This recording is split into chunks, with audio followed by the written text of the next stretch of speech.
You have a mission of some kind, something that you set out to do. Maybe it was at the beginning of this year, an inspired idea, a new project, something you wanted to take on and shift in your life. I want you to be thinking of that. Today on the episode, I'm going to share a personal story with you. And I want you to be thinking about, as you're listening, where are you in relationship to your mission or what you set out to do? What's been trying to get in your way? What is your mission or project calling you to overcome or become? And how important is it for you to see it through? I'm Carla Reeves, and this is Differently, a podcast where we explore the ins and outs of what becomes possible when we're willing to think, do, and show up differently to the moments of our everyday lives. It was 2019, and I sat across the table from a friend as she talked about how she and her husband were going to take a trek into the Grand Canyon to Havasupai Falls. I too had longed to make a journey like this. Driving home, I couldn't get the idea out of my mind. I kept trying to figure out how my husband and I could make this trip. And it just wasn't fitting. I just kept hitting walls. And I don't remember if it was later that night or the next morning, the idea came. Do you know that feeling when you land on an idea and it's like a burst of light, excitement, and just a surge of energy through your entire body? That's what it was like.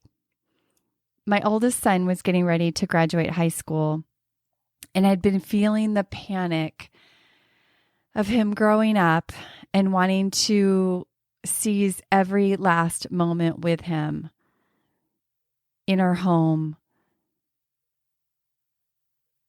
What if I planned a trip into the Grand Canyon, he and I, before he graduated?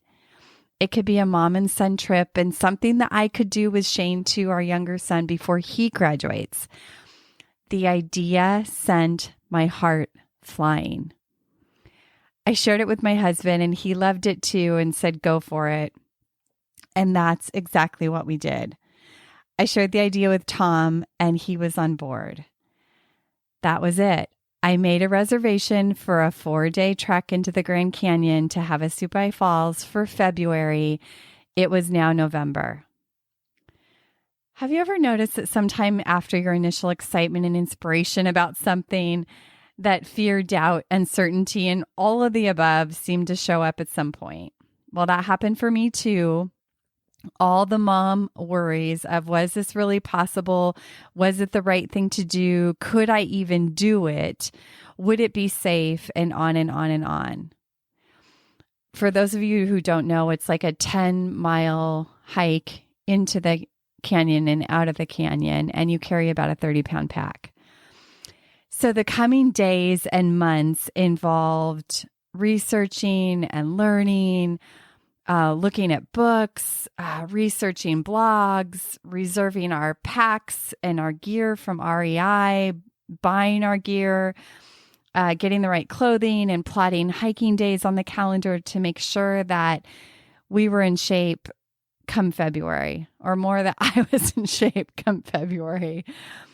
Not only to do the 10-hour hike in and out, but to carry a 30-pound pack. I'd never done anything like this. And of course, life happened in between, right? We hit roadblocks. I got tired hiking. Carrying the pack started freaking me out of whether I was going to be able to do it or not. The hikes felt hard. The packs were heavy. Tom got sick before we left, which really sent my mom brain into worry and more. So the day finally came. We spent the night in Peach Springs, which is kind of what you do because that's like an hour away from the edge of the canyon where you start the hike. And so we spent the night there. And between the train tracks, literally running right behind the hotel, and my mom brain and worry and all the nerves and excitement, I didn't sleep so well. but who cares? The alarm went off at 4:30. We set out before the sun got up. It was about an hour drive, like I said, to the edge of the canyon. And here we are. We're doing it. We're doing it. It's such a great feeling. It took us all day to hike into the canyon. I mean, all day. And down to the falls. We crossed so many different kinds of terrain, rock, and hiking through sand that seemed to never stop.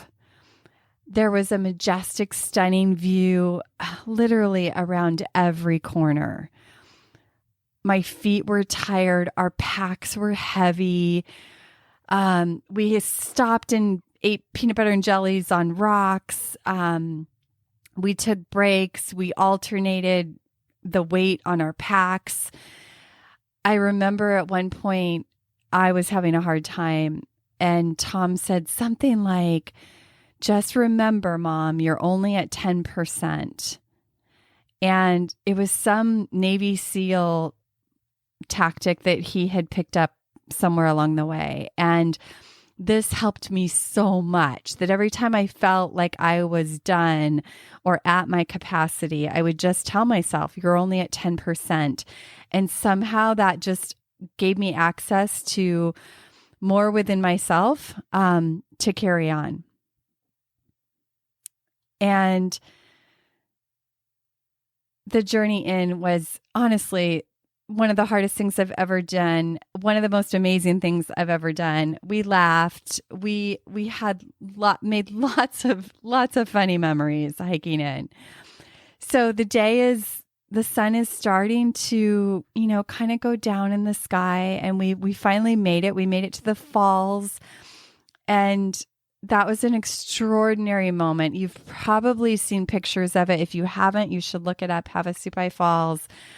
It was stunning. It was just like I had seen in the pictures, but so much better. We took photos there. It was a much needed celebration at that point to kind of get through the rest of what we had to do, which was we still had a bit of a trek in, and we had to find our campsite and set up camp and on and on. So that was a beautiful moment. So we kept hiking in. Now it was getting dark because you're way down in the canyon. It was starting to get dark. The campsites were very full, way more full than I expected. We found a spot, we set up camp, and we made our first meal. And I forgot to tell you that part of our careful preparations were finding all of the food that we were going to have each and every day. And then one of the nights before we set out, we laid everything out, and we literally made a bag for 3 bags for every day of our breakfast. I had my little coffee pouches and little creamer pouches for in the morning. We had snacks. We, set aside what we were going to eat for lunch that day. And we had carefully picked all these little meals like at REI, the packaged meals that you would make over a little tiny stove, and our dinners. And we were so excited about all the food that we had brought into the canyon and carefully packed it so we didn't have a lot of weight, and on and on and on. It was a huge, huge part of our preparations. So here we are setting up camp, getting ready to prepare our first meal, which was chicken and mashed potatoes. We finally got off our feet, sat down, ate chicken and mashed potatoes. Food has never tasted so good, and relaxing has never felt so amazing. We had our dinner, we snuggled into our sleeping bags, and we drifted off to sleep. Only to wake by something stirring outside the tent. Tom was sound asleep, but I heard something. I unzipped the tent and I peeked out into the night. I could see our bags of food hanging from the tree, and something wasn't right. I grabbed a flashlight and I looked and saw the devastation. A raccoon had gotten into every one of our bags. Everything. Everything we had brought other than our clothing was opened, demolished, and strewn across our camp area and into the pristine, beautiful creek. My heart sank and panic set in as I saw our entire trip, all the wonderful things I had envisioned for the prior months, all the careful planning, all the dreamy experiences, all the little meals I envisioned he and I having together, and the memories we were going to make all seemed to vanish right before my eyes. Tears, and then I woke Tom to tell him. My son, he literally said, "We can't do anything about it, so move on." And he was right. And that is exactly what we had to do. This was the moment of choice. We could end the trip here, and I thought about it. We could gather our stuff and just hike out because we didn't have any food. There wasn't any food close by. We could be miserable and sad and like figure something out and just stay the rest of the 4 days. Or we could rise up and get creative and make a new plan. And that's exactly what we did. So instead of doing what we thought we would do every day while we were in the canyon, of like exploring further and hiking further in and going to these other sites and that I had researched, and laying back and reading in our hammocks and that kind of stuff, we literally had to hike 2 miles out each day and back just to get our food. So every morning we got up and we hiked 2 miles out, had breakfast in the little village, grabbed some cup of noodles and some snacks to get us through the rest of the day. And then we hiked back. And what I didn't mention, and for anybody who's done this trip, my feet were so sore after that hike in that continuing to hike every day, I started to get worried that I was going to be able to hike out. My feet have never felt like this. I could feel every bone in my foot. And so, but that's what we did. We had got enough food to sustain us. It wasn't proper nutrition by any means. And that was a whole nother story. It kind of wreaked havoc on my mind, but we did it. And we had fun with it. We chose it. We had beautiful conversations, honestly, hiking into town every day. And we laughed and I cried, and it took diligence to keep my head straight. He was fine. The thing that carried me through the entire 4 days, honestly, was that inspired idea I had the night of having this experience with my boy before he leaves the nest, and a whole lot of faith. We saw lines of people signing up to get the helicopter out of the canyon, and my feet were so incredibly sore. This honestly sounded like a pretty awesome option. But again, we knew that wasn't how we wanted our story to go. And again, it was the vision. It was the mission that we set out to have, the memories that I wanted to create that carried me through all of the detours, similar to life, right? When we go through these times. The last day arrived, and I, again, didn't sleep well, but we set out that morning. We hiked all day, all through the different kinds of terrain again, and the beautiful sights and memories, and we made it. You know, that last trek out of the canyon is the hardest. If you've seen it, it's literally like straight up and it's just switchbacks. And Tom asked if I minded if he went on ahead, and I'm like, go for it, because I knew I was just going to have to do it slow and steady. And that's exactly what I did. And we made it to the top. It was an incredible, incredible feeling, an accomplishment of overcoming everything we had to overcome, seeing it through, having these incredible, incredible memories with my son. I have to say that is one of the best parts about the whole thing, is the memories we will have forever and ever and ever. We made it to the top. We took photos.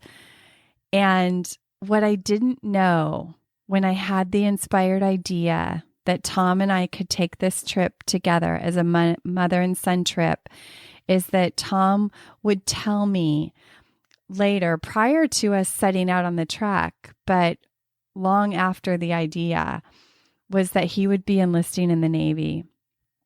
And so had I not followed that inspired idea, he and I would not have had this shared experience before he left for the Navy in September of 20.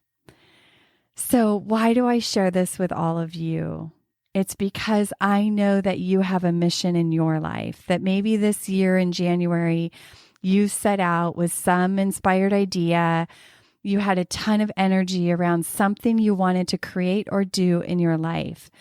And here we are, March or April, and sometimes that excitement, that inspiration starts to wane. And I wanted to share this story with you to remind you to reignite whatever it was you set out to do. Because for most people, they start out in January. There's so much exciting energy and newness and inspiration. And what happens is it does wane. That's normal. What's extraordinary is if you choose to do something different this year and you really look and draw within yourself what it's going to take to see your mission through. Because missions, this Grand Canyon story to me is such a metaphor for our life.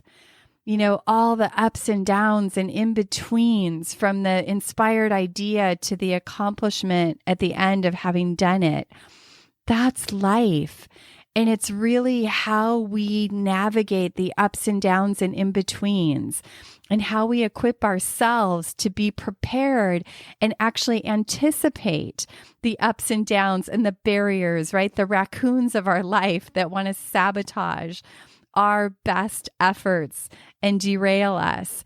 And what if this year, instead of getting derailed, you really dig in, do differently, equip yourself, elevate your mental fitness to see yourself through the ups and downs for the sake of that mission, that something bigger that you set out to do.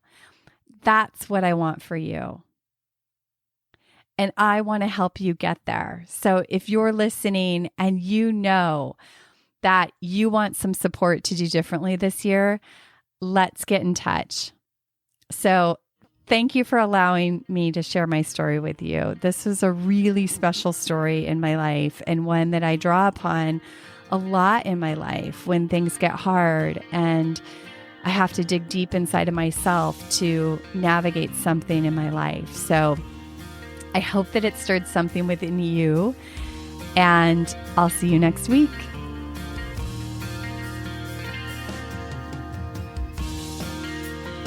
Thank you for tuning in to this episode of Differently. I hope it stirred your thinking, and I invite you to take one inspired action from something that stood out to you. If you love listening to this podcast, may I please ask you to leave a review in Apple Podcasts. These mean so much to me. I read every one. They help to grow the podcast, and honestly, on some days, they give me the fuel to keep going. If you want to hear more conversations like this, hit follow on your favorite podcast app and help me spread the word. If this episode could impact someone you know, please share it and pass it along. Remember, episodes drop weekly.